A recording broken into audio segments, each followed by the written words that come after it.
I will one by one go over the chapters that are discussed,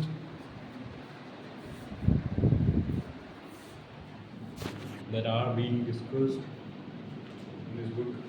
This is a very good book, I think. I think my good luck that I found this book. It's amazing, I believe. So, the book has been divided into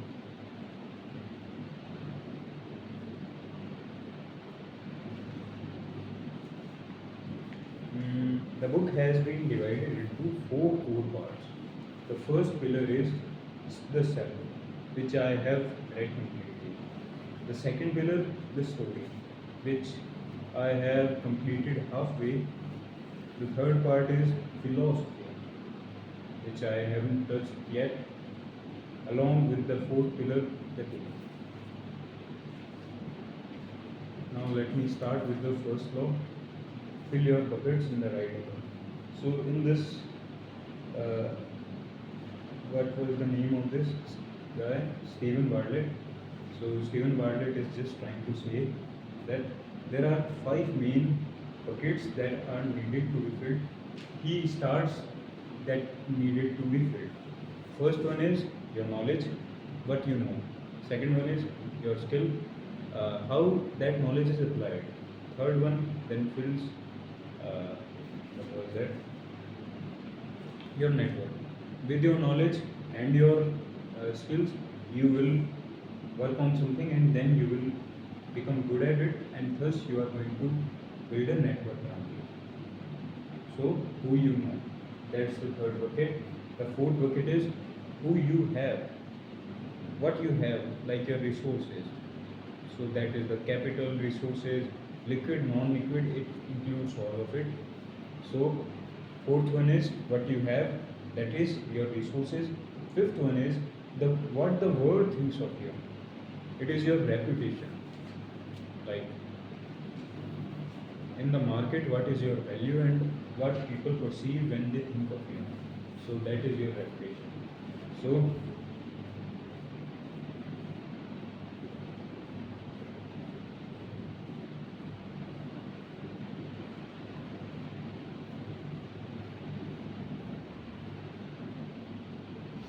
so this one is a good story. So the author was very confused, you know. He wanted to know which business he could start. He was very confused, you know. He had two options. The first one was uh, go non-governmental way and build a, you know, try to help Africans as much as he could. You know, his own continent is Africa, and he is very attached to it, to his roots. You know, so what the guy does is, what the guy does is,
so he was very confused. You know, he was agitated with his issues. So then he goes to a guru, you know, Indian guru named by Rat. Radharaj Swami. So what he does is, like, he asks him, what should I do? Should I go to Africa, help my community there, where I belong, or should I start a business and make a name and money for myself here? What should he do? So the Radhanath Swami gives a very amazing answer. He told him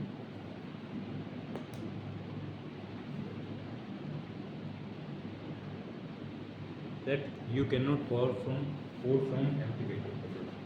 So the reply of Radhanath Swami was like simple. You have to build yourself first, which includes your skills, your skills, your network, your what do you call it? Your resources, and lastly your reputation. Then only you can pour it and provide it to someone else. So that was a very elegant, sweet, and amazing answer by Radhanath Swami. So that made that made a profound impact on the author Stephen Bartlett, and he decided to not pursue his.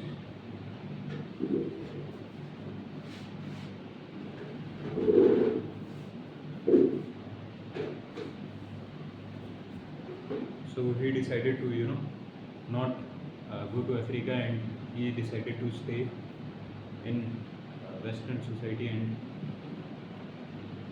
build himself, to fill his bucket and build himself up. And judging by his success, and that he was able to write this book and in business, I would say that his decision was pretty good. It was a great decision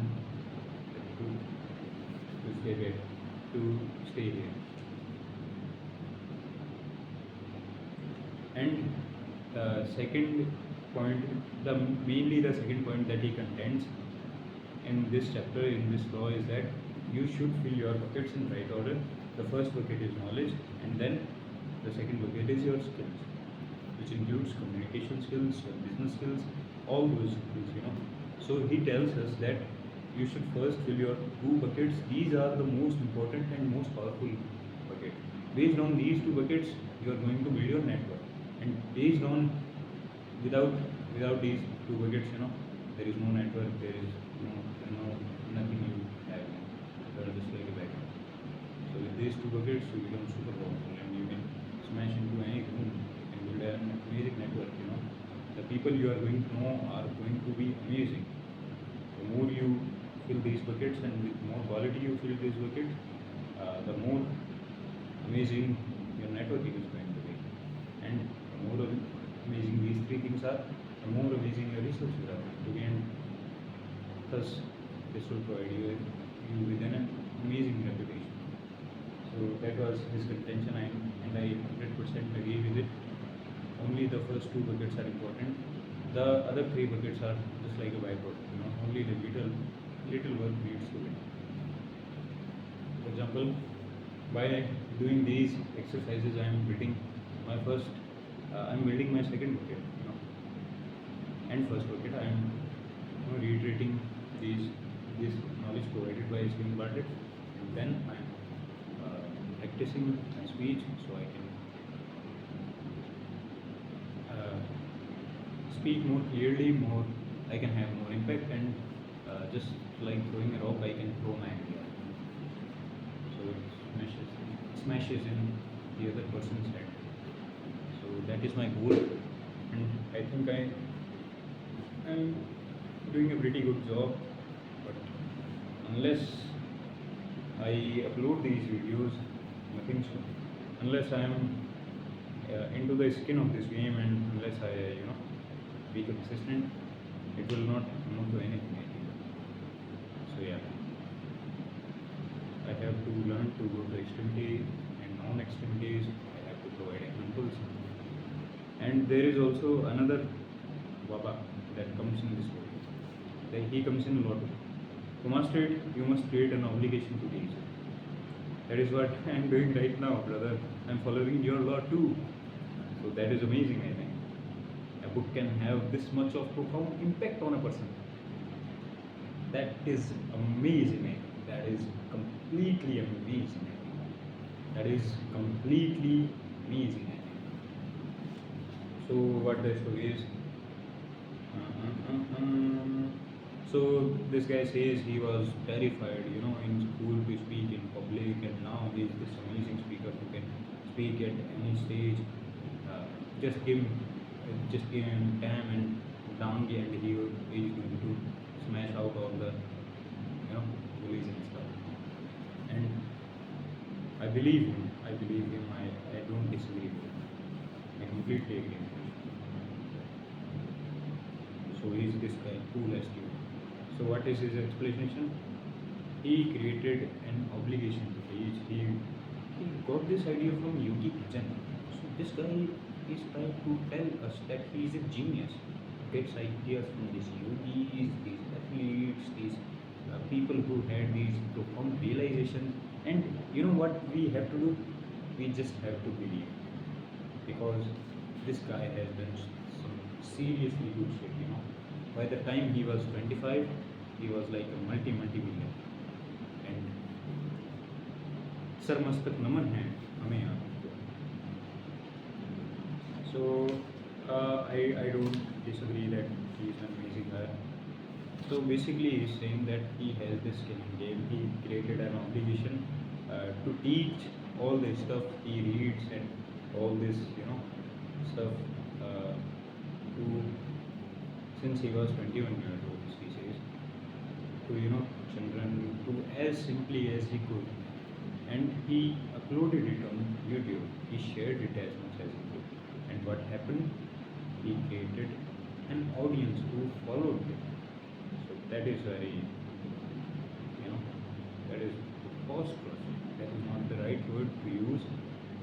So he slowly but surely built an audience who used to follow him for his content.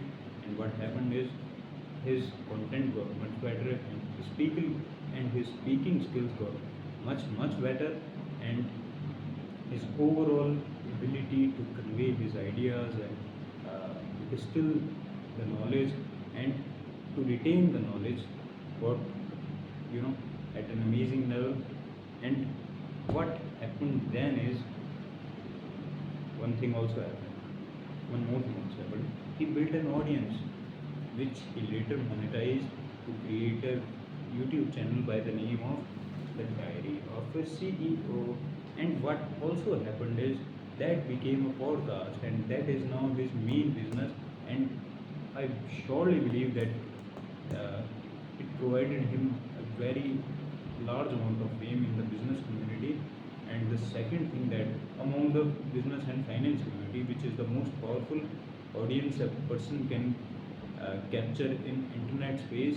And the other thing it provided with him is huge monetization potential.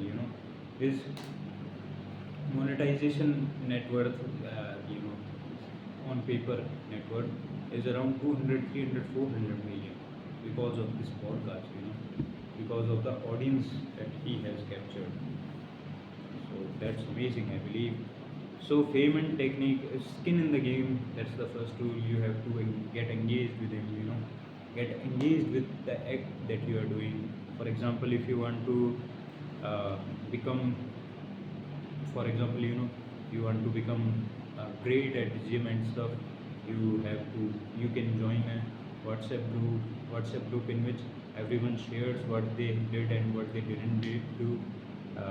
If you want to become an amazing speaker, you can shoot videos like these and upload your videos and show them to world and see how much progress you have made. And along with it, you are going to build an audience, and that will have an amazing impact.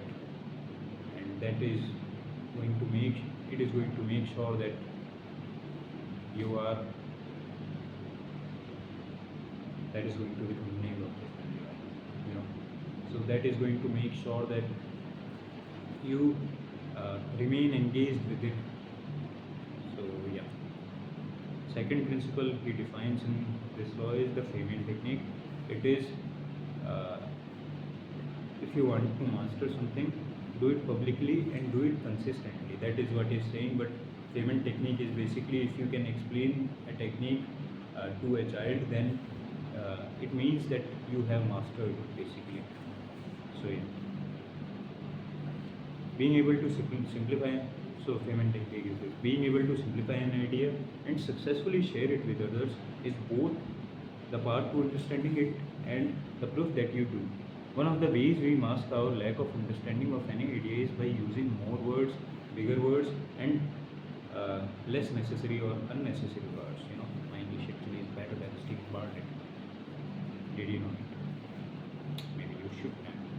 Yeah. I'm the most like amazing person that has ever been born, and I don't like it. I strongly pray to YouTube that its algorithm is not such that this video will be shown to Bikaner audience, because at least some of the people I know are going to be recommended this video.